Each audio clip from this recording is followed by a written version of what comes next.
Erta tongda Toshkent Selxozga kelganmiz. Navbatdagi yuklarimiz obyektga olib keldik. Xudo xolasa ikkita xonadonni bugun xursandchilik sherik bo'lamiz.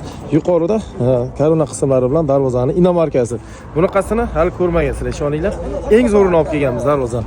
Bu yerda katta kazirok, butun holatda yasaganmiz. Namangandan shu holatda Isuzuning orqasi ochiq holatda olib kelindi.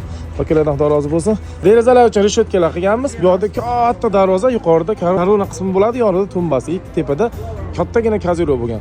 Biz kelishdan oldin bu konditsioner ozgina surishimizga to'g'ri keldi, chunki bizga kazirogimiz oyoqlariga joy kerak.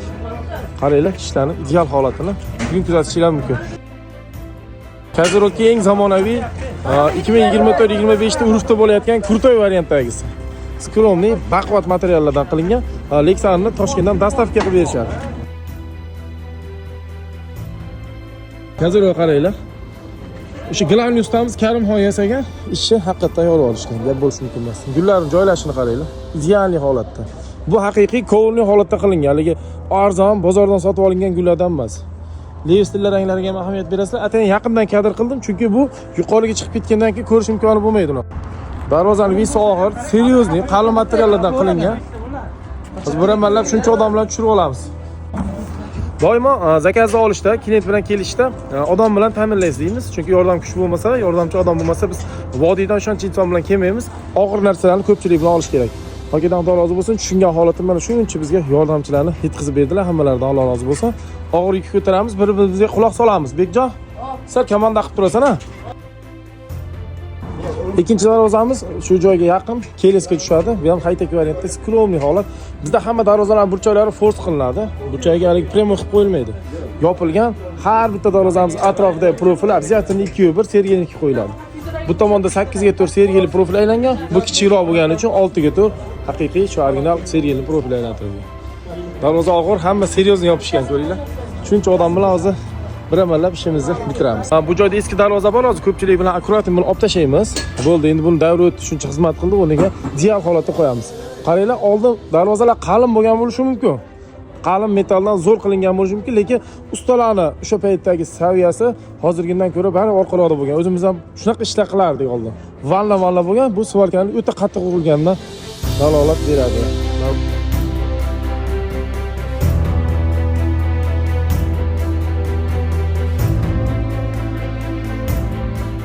Mana shu joyga maza qilaman-da, biz og'ir darvozani shuncha odam ko'tarsa, bor kayf berib boradi.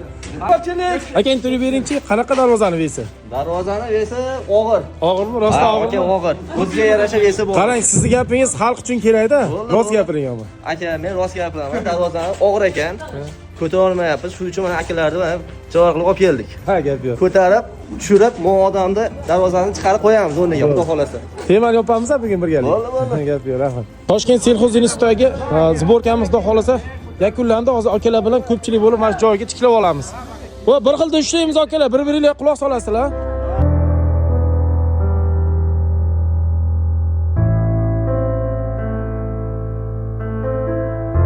Asosiy og'ir ishimiz darvozani ustanovkasini yakunladik akalar bilan. Hozir Lexanni qotirib, kazirogimizni yuqoriga olish jarayoni. Xudo xolasa akkuratni buni olib olsak, joyiga qotiramiz. Bu yerda keyin derazalarimiz, reshotkalarni qo'yish qoladi. Arzimagan ishimiz qoladi. Bugungi rejada hammasini bu obyektda to'liq topshirish maqsadimiz.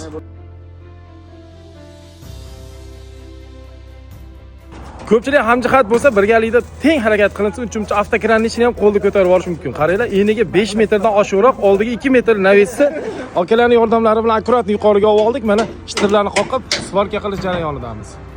Gap bo'lishi mumkin emas. Darvozaga ham yiqilinayotgan ishlarni o'pshi hammasiga o'zingizlar yoqsa bitta like bosib, fikringizni kommentda qoldiringlar, kutib qolamiz. Bu yerda mana reshotkalarimiz akkuratni holatda joyiga o'rnatilmoqda. Qiyinchilik bo'lsa ham yuqoriga kazirogimizni joylashtirib oldik. Juda chiroyli holatda o'rnadi. Bu tomon stoykalarimiz darvozaning yoniga xalaqit bermaydigan holatda, u yog'ini ham mushli qilib qotirdik. Darvozaga kazirog juda ham mos keldi. Yon tomon ko'rinishini ham ko'ringlar. Reshotkalarni o'rnatishda yangi innovatsiyadan foydalandik. Qaranglar, haligacha ko'rmagan edim. Buni ovozini bir eshitdim obyektlarda. Zo'r narsa ekan. Aka, tayyormisiz? Vo, ana, gap yo'q. Qaytib chiqmaydigan xotirib qo'ylar ekan shu narsada. Qo'ldagi bitta ko'rsatib qo'ying. Pistolet. 5 minutda o'rnatib qo'yilar ekan pistolet bilan. Paq etkizib. Bek, fikringni aytchi. Ya zo'r narsa ekan. Zo'rmi? Svarkadan ko'ra osonda bu Juda qulaylik pasta bo'ldi. bo'ladi.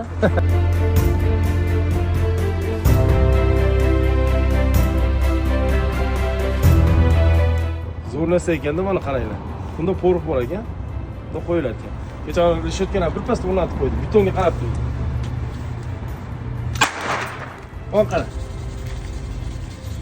Oy. Yomon ekan borku. Mana. Tayyor. Shular bizning navbatdagi obyektimiz Toshkent Qibray Selxozinstrument panasidagi mahallada bo'ldi. Bu ishlarimiz общий hisobda egalariga $7000 kelib o'rnadi. Katta darvoza, rostdan ham gigant razmerda, eniga tumbalari bilan hisoblaganda 530, balandligi yuqoridagi koronasi bilan 420 bo'ldi. Yuqoridagi kadro qismimiz eniga 560, oldiga chiqishi 210 razmerda bo'lgan.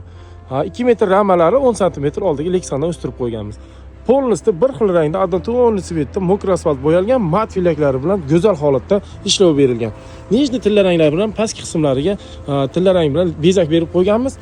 Eshik ochilib yopilishlari juda ham yumshoq, zamoklari ham eng zo'ridan qo'yilgan. Bu tomonda esa 3 ta katta deraza va pastdagi podval forchkalariga современный bogat ko'rinishdagi hozirgi kunda eng urfda bo'layotgan rishotkalarni qo'yib berganmiz. Darvoza, kazirok va bu tomonda qo'yilgan rishotkalar общий hisobda $7000 ga kelib o'rnadi. Puliga arziydimi yo'qmi? Fikringizni izohlarda qoldiring. Biz 12 ta viloyatga dostavka uстановка bepul holatda temir ishlari bo'yicha xizmat ko'rsatamiz. Biz qilgan mehnatimizga rozimiz, bular bergan pullariga rozi bo'lishdi. O'z vaqtida ishlarni sifatli, tezkor, ishonchli bitirib berdik. Juda ko'p so'rovlar bo'ldi. Qo'shnilar tomonidan ham qiziqish bildirishdi. Bu tomonda juda yangi uchastkalar ko'p qurilgan ekan. Xudo xolasa yana zakazlar chiqadi degan umiddamiz. Ishlarimiz yoqsa like bosib qo'llab turasizlar. Ijtimoiy tarmoqlarda aktiv holatda videolarni joylab borganmiz.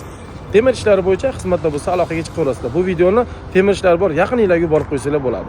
Podpiska bosish esdan chiqmasin. Qachondir shunaqa chiroyli uylar qursanglar, deraza rishotka, kazirok, darvoza va katta naveslar, ko'cha ograjeniyalarigacha o'zimiz go'zal holatda bitirib beramiz.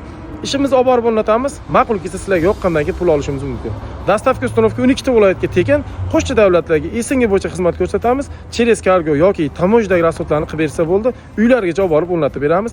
Ishlarimiz kafolatlangan. Bemalol aloqaga chiqsanglar bo'ladi. E'tibor uchun rahmat.